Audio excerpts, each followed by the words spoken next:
Professional BS programme ఇది కేవలం degree కాదు మీ ఫ్యూచర్ కెరీర్ కి డైరెక్ట్ గేట్వే. పూర్తి వివరాలకు వెంటనే స్క్రీన్ పై కనిపిస్తున్న నంబర్స్ కి కాల్ చేయండి.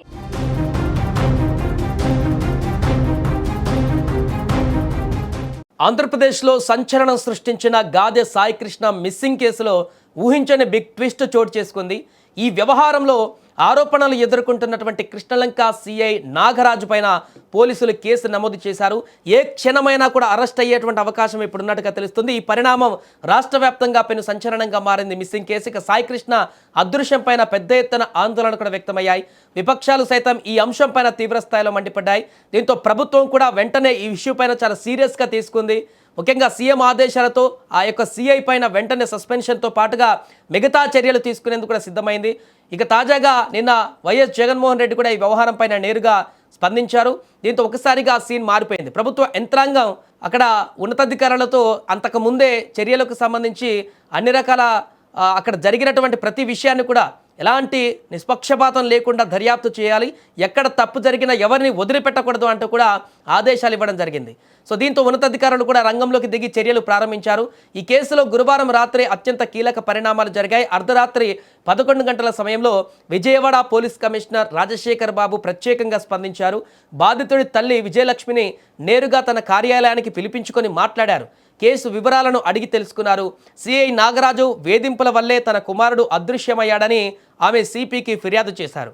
బాధితురాల నుంచి రాతపూర్వకంగా ఫిర్యాదును స్వీకరించిన వెంటనే ఉన్నతాధికారులు యాక్షన్లోకి దిగారు. కృష్ణలంక సిఐ నాగరాజుపై తక్షణమే కేసు నమోదు చేయాలని కూడా ఆదేశాలు జారీ చేశారు. నిందితుడి పైన సిఐ నాగరాజుపై భారతీయ న్యాయ సంహిత బిఎన్ఎస్ ప్రకారం కఠినమైన సెక్షన్లను నమోదు చేశారు.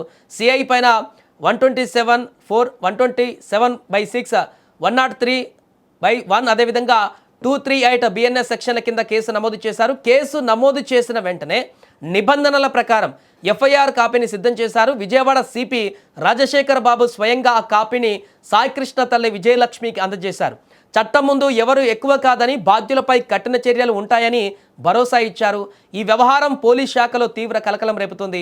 ఒక ఉన్నతాధికారి పైన ఇంతటి తీవ్రమైన సెక్షన్లతో కేసు నమోదు కావడం చర్చనీయాంశంగా మారింది. బాధితుడి కుటుంబ సభ్యులు మొదటి నుంచి పోలీసుల తీరుపైన తీవ్ర అభ్యంతరం వ్యక్తం చేశారు. ప్రభుత్వం పైన ఒత్తిడి పెరగడంతో ఇప్పుడు ఉన్నతాధికారులు చివరకు సిఐ పైన కేసు పెట్టక తప్పని పరిస్థితి. ప్రస్తుతం ఈ కేసు దర్యాప్తు ముమ్మరంగా కొనసాగుతుంది. సాయికృష్ణ ఎక్కడున్నాడు, అసలు ఏం జరిగింది అనేటువంటి విషయాలపైన కూడా పోలీసులు ప్రత్యేక బృందాలతో గాలిస్తున్నారు. ఈ కేసులో మరిన్ని నిజాలు త్వరలోనే బయటకు వచ్చేటువంటి అవకాశం కూడా కనిపిస్తుంది. ఏదేమైనా ప్రభుత్వం కూడా ఈ కేసు విషయం పైన చాలా సీరియస్గా ఉండి సీఎం నుంచే నేరుగా ఆదేశాలు వెళ్ళి అసలు ఈ కేసులో ఏం జరిగింది, ఎవరు తప్పు చేసినా కూడా ఖచ్చితంగా శిక్షించాల్సిందే అంటూ క్లియర్ కట్ ఆదేశాలు ప్రభుత్వం నుంచి రావడంతో డీజీపీ రంగంలోకి దిగి పూర్తిగా నిష్పక్షపాతమైనటువంటి విచారణను కొనసాగిస్తున్న సందర్భంలో మరి సాయికృష్ణ ఆచూకీ ఎప్పుడు లభిస్తుందో అనేది వేచి చూడాలి.